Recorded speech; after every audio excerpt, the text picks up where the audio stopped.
Աշովը վաղաշաբաթ խոշորացված համայնքում հայրենիքը ևս մասնակցում է, ինչպես եք մեկնարկում, ինչպես է գնահատում շանսերը, օրինակ ձեր տեխնացուն ասում է 100+1։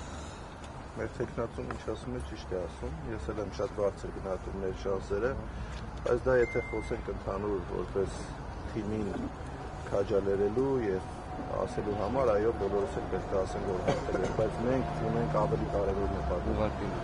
Իմ նպատակը վերջին առնվազն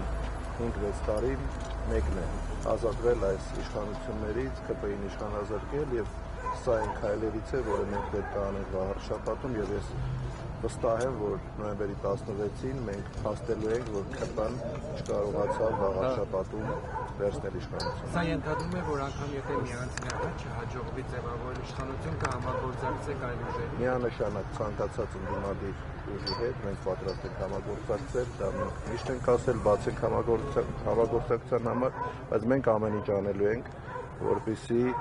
առավելագույն ձայներ ստանանք։ Ու ես վստահ եմ մեր թիմի վրա, մեր աշխատանքի վրա ու այդ ձայները անպայման վաղարշաբաթից մենք խնդրելու ենք եւ կարծում եմ ստանանք։ Պարոն Վահանցյան, ինչ կարևորություն ունեն վաղարշաբաթի ընտրությունները հայրենիք կուսակցության ձեր համար։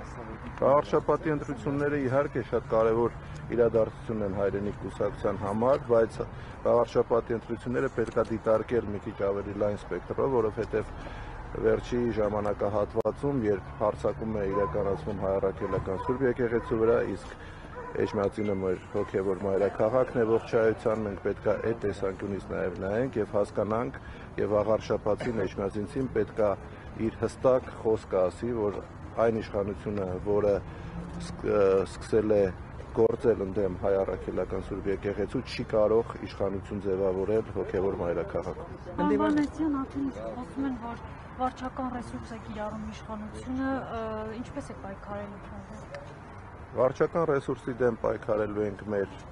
ժպիտներով, մեր աշխատանքով, մեր խոսքով եւ ինչքան էլ իրանք վարչական ռեսուրս փորձեն կիրառեն, ես վստահ եմ, որ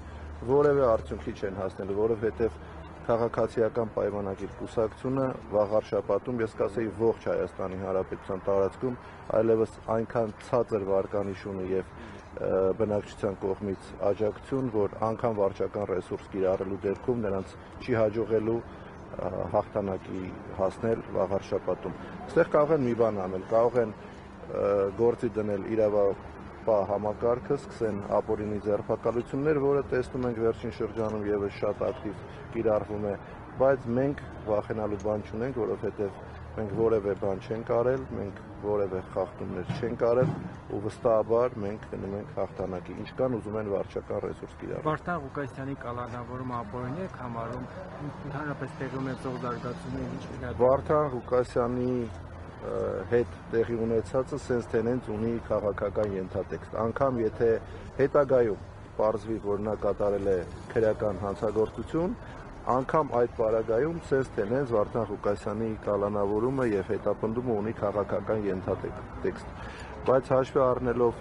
այն մեղադրանքը, որը ներկայացվել է իրավապահ մարմինների կողմից Վարդան Ղուկասյանին, այս պահին զերծ կմնամ կոնկրետ գնահատական տալուց, տեսնենք ինչ զարգացումներ կլինեն, նոր դրանից հետո հստակ կխոսենք դրա մասին։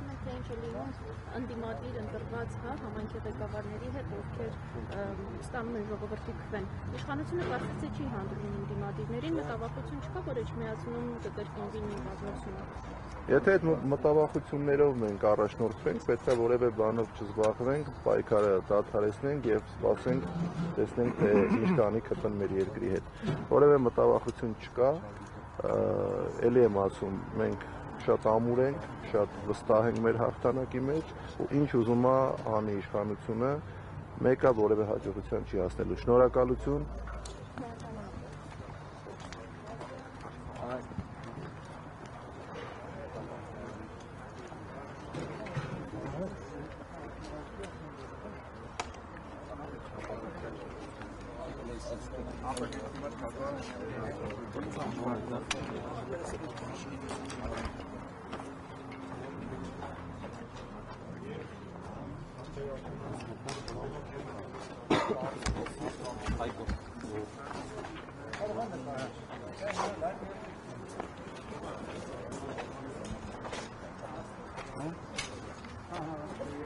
է։